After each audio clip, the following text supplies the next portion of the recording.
Okay, pangatlong vlog ko na po ito, pangatlo. Welcome back dito sa gitna ng bundok. Ayan po, nakita nyo po yung bundok. Ayan po, nakita nyo po yan. Ayan po, binablog ko po ngayon dito sa amin sa probinsya ng Quezon, yung bundok na to.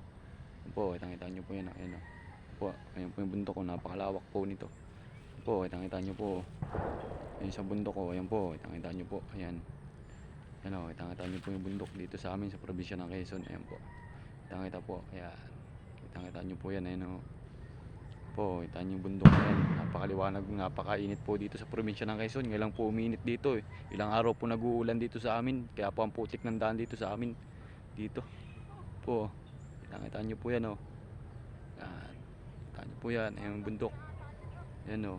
Nakita niyo po yung bundok. Ayan po yung isa. Yan. Ayan po. Nakita niyo po. Yan. Po. Nakita niyo po yung mga loads. Po. Bundok po yan. Nasa gitna ako ng bundok. Yan. Ayan.